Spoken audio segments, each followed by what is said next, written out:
Hello, everybody. Welcome to another episode of the Business Spotlight. I'm Scott McMeans, and today I'm with Dylan Ehle of Breaking the Plane and Scooter's Coffee in Akron. This is an interesting one because we're talking to a guy that owns two different businesses, very different arenas, but there's a lot of crossover. There's a lot of synergy between the two businesses, and we're going to get a chance to talk to somebody that knows not how to run just one, but how to operate two different businesses. So, Dylan, welcome to the show. Yeah, thanks for having me on, Scott.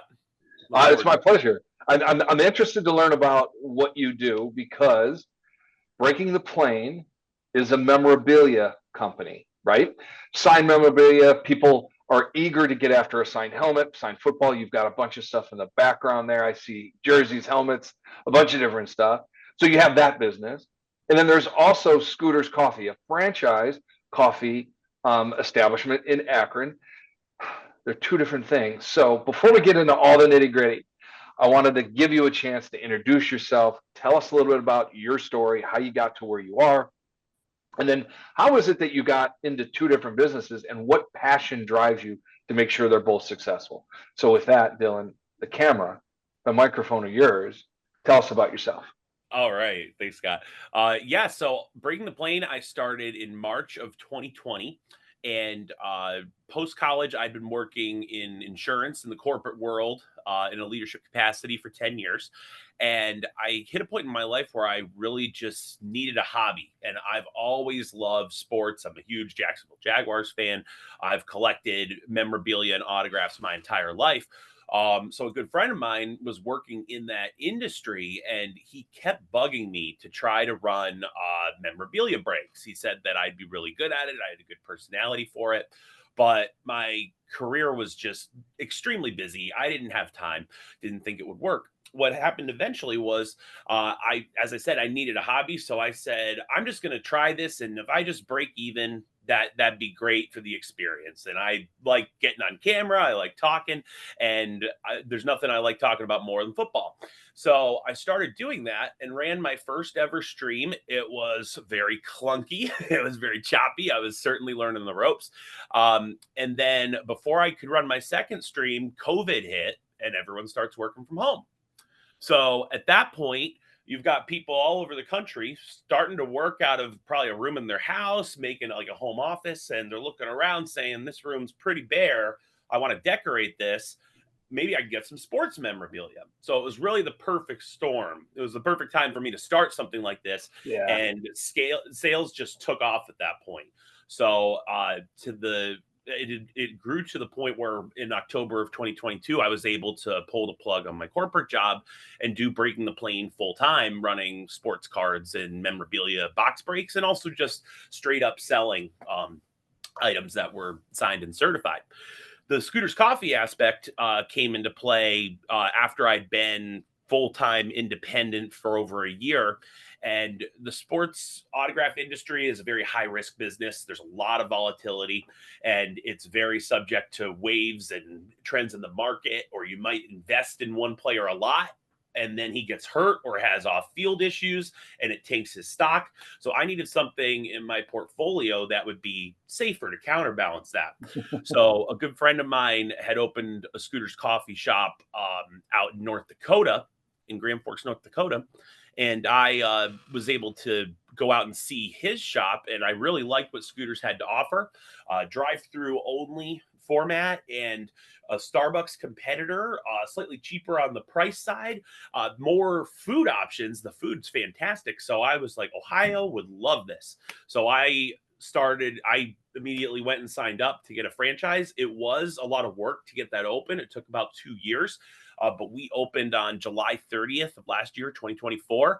And it's been a great counterbalance because the coffee industry, food industry, a lot more predictable seasonally and everything, as opposed to Breaking the Plane, where certain months are crazy and other months are very light when sports aren't in season and everything. So that's pretty much how I got to where I am now. 5 years in. March will be 5 years of Breaking the Plane, and Scooters is the young new one, and 6 months in. So Well, 6 months, it's still young, but it's generating what you need it to generate, because we've had this conversation before, and I don't want to miss the opportunity to have you explain what's the best sandwich possible at Scooters. So my personal favorite item, and it's the top seller at our location, even above the drinks, believe it or not, is the maple waffle sandwich. So the maple waffle sandwich is a maple infused waffle, and inside it's got sausage, egg, and cheese. It's phenomenal. Also, the breakfast burritos are very good. The spicy sausage burrito is my second favorite. There's also a bacon burrito. But as for the drinks, there's all kinds of great stuff. The Caramelicious is the signature drink. That's our top selling drink. And Scooters has brought back, this is the up and coming seller right now at our Akron location, Red Bull Infusions. So that for people who don't Wow. like coffee but like caffeine, the Red Bull Infusions are the great fit there. So we launched those in November of last year, and there's several different types you can get. The ice berry infusion is one of our most popular ones, and we're located right by University of Akron. We're less than a mile from University of Akron, and we have Perfect location, right? yeah, right. And we've got our student and teacher discount is on Monday, half off drinks for students and teachers. So we see a lot of those Red Bull infusions moving on those days. I love this. Yeah. What I made a comment to on my notes here is, you took a hobby and turned it into a passion, that turned into a business, that turned into a successful business that allows you to have a little bit of flexibility. That now you have a business that is a passion on both ends. So you're passionate about breaking the plane, and obviously, though, I love listening to you talk about this maple waffle sandwich, because you're clearly passionate about what Scooters bring. But what I love about this is both businesses are bookended by your interest in being successful, which is driven by your passion in things that you know and you know other people will enjoy. It's a really good foundation to have a business. So I applaud you on that. What I want to kind of get into is what's so special about breaking the plane compared to other online or other memorabilia houses. And you've kind of touched on Scooters, but we're going to talk about what makes these two businesses so unique in their space, and how is it that you capitalize on that difference to make sure people have an experience that they're willing to come back and keep buying from you. So talk about breaking the plane and what's so special about what you guys do. Yeah. So what sets breaking the plane apart from other memorabilia break rooms is it's really the atmosphere. It's very positive. It's family friendly. We play upbeat music throughout the entirety of the stream because these streams go on for a while. They're a minimum of 2 hours. I've gone for as long as 9 hours straight before. That was pretty crazy. But we play upbeat music the entire time, and we keep the chat positive. One of our group rules is to keep it positive. So if we get people who are being negative towards others or rude towards others, they don't last long in our room. There's plenty of other rooms out there that will entertain that, but ours won't. So we have a lot of people who form friendships with other customers in the chat, and lots of people are comfortable trade. Like, let's say someone hits a Broncos helmet, another person gets a Steelers helmet, and those are the other person's favorite team. They'll just trade on the spot, and I'll ship to the person so that they get the kind of helmet that they want. So That's pretty badass. I yeah. like that. Another So, as one more oh, aspect I wanted to mention is we have two 4K cameras on the stream. If you watch a lot of breaks on, say, TikTok or whatnot, even other YouTubers, you just see someone's hands without even gloves on them on the camera, and you don't even see their face. I have a camera like this on me and a camera on my hands, one that gives you transparency about the legitimacy of the product and of the seals to make sure the brake is always on the up and up. And secondly, you can see me, and I get really excited when I pull some of this stuff. If I pull a Tom Brady or a Patrick Mahomes, I'm like getting really loud. My wife will hear me across the house, like, what's going on? Hopefully I'm not like waking up the kids if it's too late with those big hits. But we keep that positive atmosphere going, and we attract members that are aligned with kind of that atmosphere and want that kind of break experience. okay. So you're laying down a pretty cool foundation, and why I just want to make sure people understand what's happening here, at least from my perspective.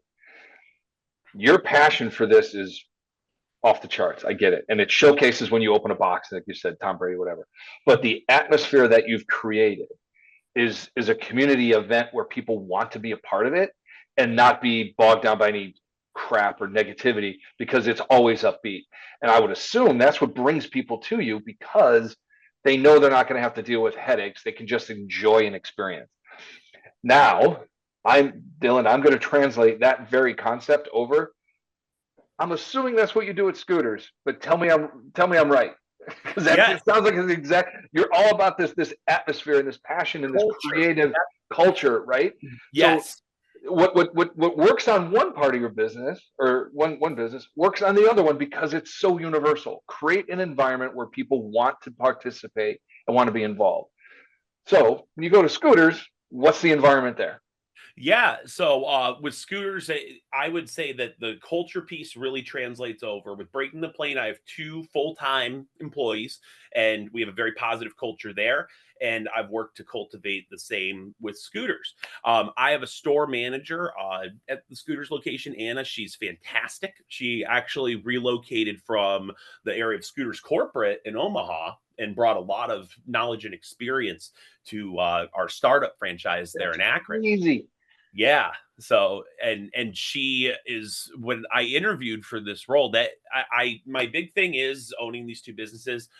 We need to hire really well. We got to hire Mhm. people that are aligned with the culture and the vision that we're trying to build. And my manager, Anna, it was a fantastic fit, really blew me away throughout that interview process. And it's scooters is a little bit different because I'm more hands-on with Breaking the Plane than I am with scooters. But it's about hiring right and being able to trust that my manager is going to carry forward that vision and build that culture because I'm only on site at the coffee shop a couple days a week. Mhm. I trust her to carry that on when I'm not there. And I see it all around the shop. Like when I stopped in last week, for instance, she's got uh, like next to all like the reminders of things you got to do for store upkeep, there's fun stuff in there too. Even something as simple as like pick this or that on the side of like on the side of a board, or do you prefer this or this? And then all the baristas weigh in, with their opinions and Ooh, everything. So that love it. it creates that like banter and camaraderie in the Mhm. business. And with scooters, unlike Breaking the Plane where I'm kind of behind a computer or behind a camera, scooters you're face to face with the customer in person. Yeah. So you need that positive atmosphere and culture so that smile bleeds over to the customer when you're talking to them on the headset or talking to them on the window handing them their order. So that's really what we've been striving for. And being in a frontier market in Ohio, there isn't a ton of brand recognition for scooters. They're starting to get there. Scooters nationally is sponsored the Frisco Bowl for college football. So that's been some national exposure, but still they predominantly are known in like the western part of the Midwest, Nebraska, North Dakota, Minnesota, Yeah. so we need to establish that Scooters brand out here in Ohio, and it starts with the culture piece. And Scooters actually has part of their logo. It's a smiley face holding a coffee cup, and the baristas put those stickers with that smiley face on each cup that's handed out to the customers. And we actually measure our efficiency and cars coming through the drive-through in we call it smiles per hour.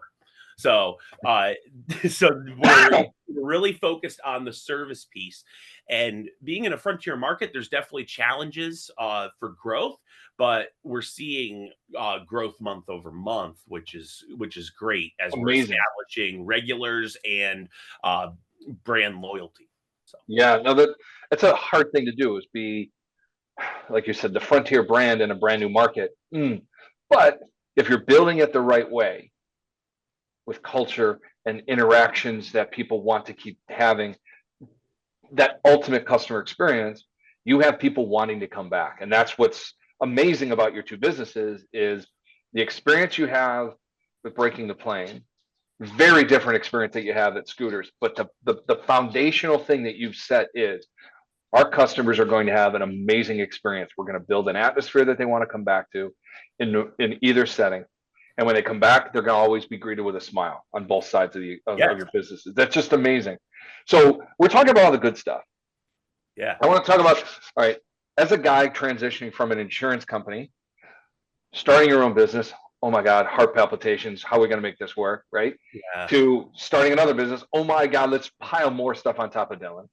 What are the challenges that you face that you feel like, you know what, I'm proud to say I had this challenge and I actually overcame it? What's something you want to share with the audience to kind of let them know, one, they're not alone, and two, maybe they can solve their problem just the way you did. So what's the big challenge that you've had? Yeah. What one challenge off the bat was just figuring out how to transition from being in a corporate world where all your benefits are taken care of, all that, to self-employed. How do I get benefits transferred over? How do I get my own health insurance, everything of that nature? That was a challenge on the front end, but I would say a lot of small businesses will fail between the first year and 2 years, right? So, and I definitely started feeling a bit of a pinch around that 2 year mark. Sales were starting to slow down a little bit. Economic conditions were starting to worsen a little bit. So people didn't have as much disposable income. So when budgets are shrinking, probably the first thing you're going to cut out of your budget is expensive, big autographed helmets. So Yeah. it really at that point, it required me to change my business model. I couldn't rely solely on running the breaks on the live streams for my revenue. It wasn't going to be enough. There wasn't enough people making the breaks go and getting into them. So what I did at that point was put up a website. And with the website, it could do two things. You could buy into the memorabilia and card breaks on the site itself. So it's easy to manage and view all of our open offerings. Secondly, the real adjustment to the model is I started selling a lot of items just straight up apart from the mystery box format. So if you go to breakingtheplane.com now, you'll see a whole section of autographed memorabilia and also sealed product, both of sports and with gaming. So one thing that my employees and I have been working on is sports cards have really cooled down a lot since 2022. Gaming is gaining a ton of momentum. So while I started in sports memorabilia, and that will always be the bread and butter, we have developed a gaming arm, which we're projecting to become about a quarter of our business model eventually Wow. once it's fully built up. In addition to that, to find more ways to market and to create new revenue streams, I had to get out of the studio and get out into the world, into card shows. So we started setting up as vendors at card shows. And there was some trial and error with that. The National Card Show is the biggest sports collectors convention annually. But the cost of the point of entry is super expensive. So we ended up looking into that and foregoing that to go with an up and coming card show circuit, the Pittsburgh Card Show. We are actually official sponsors of the Pittsburgh Card Show, and Wow. we're going to be doing our biggest show ever with them at the end of this month, actually. The Pittsburgh 600, there will be over 600 vendors there, and we'll be one of the main ones. And that's going to take place. They strategically place it after the conference championship games, that bye week before the Super Bowl. So there's no sports on. So if there's no football to watch, you can come in and, buy some autographed memorabilia or get some cards. So that being a sponsor, though, the card show circuit does a lot of marketing on our behalf, which is great.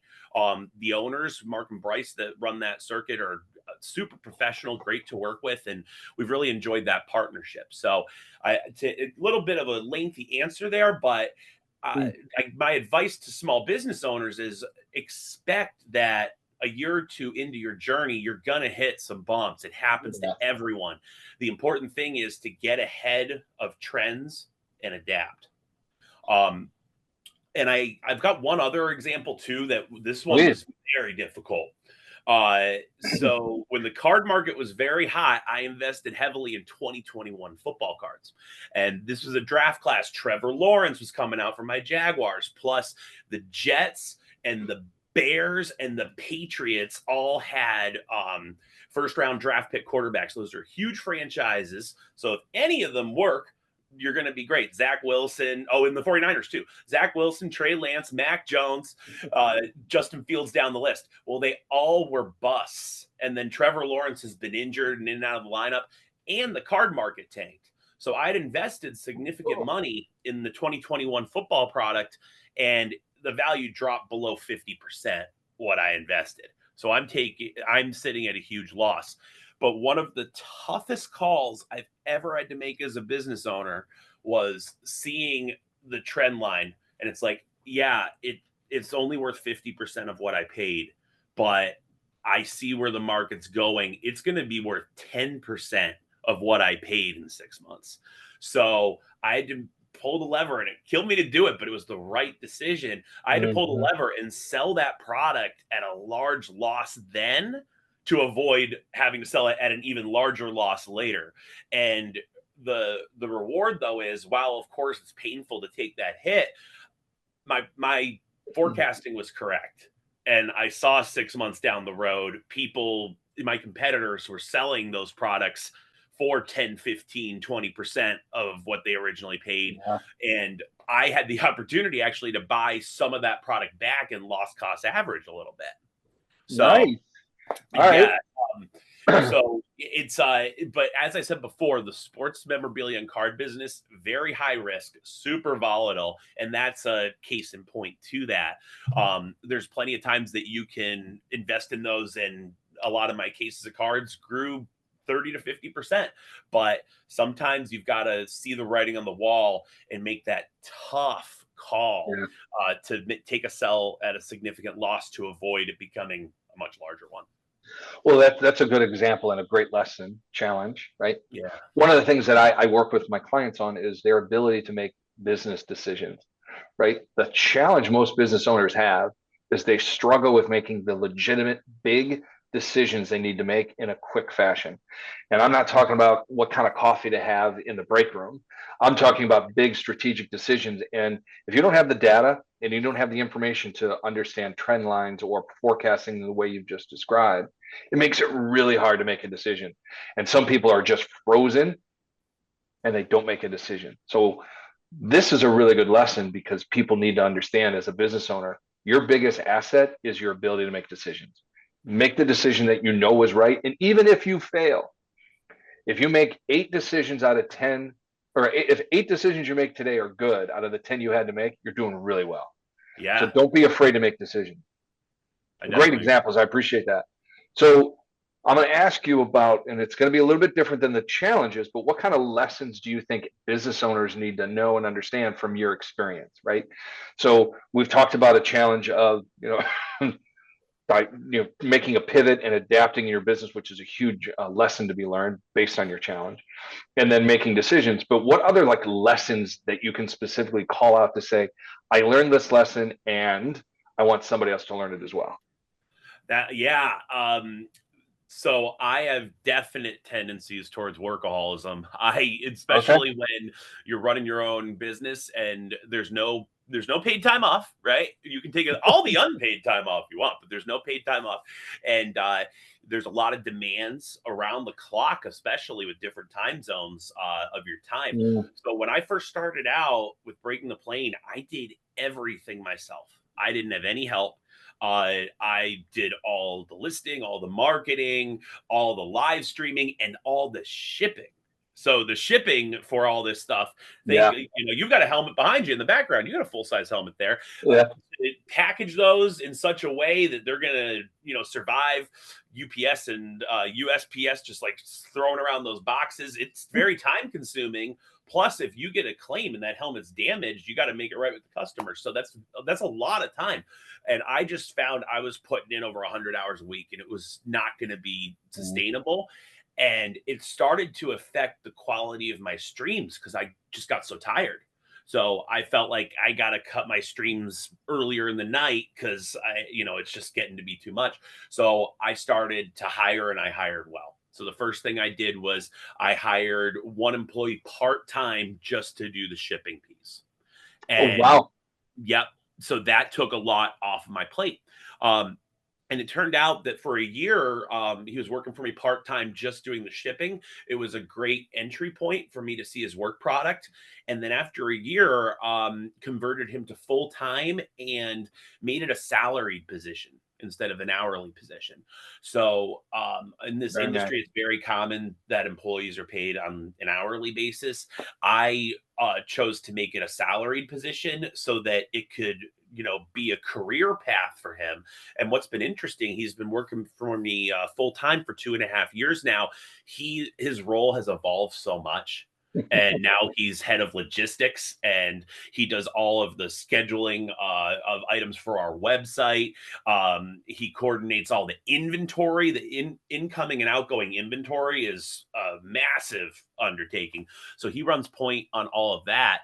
And I most recently this last summer, it was happening as I was opening my Scooter's coffee shop and realizing how much time that was going to be requiring of me. Sure. I needed more support, so I was able to hire someone remotely who's got a lot of experience in the industry, my new employee Dave, and he's taken a lot off my plate in terms of the social media side, the marketing, the research and development for the trends and all of that stuff. And he brings he's got almost 20 years of experience doing this.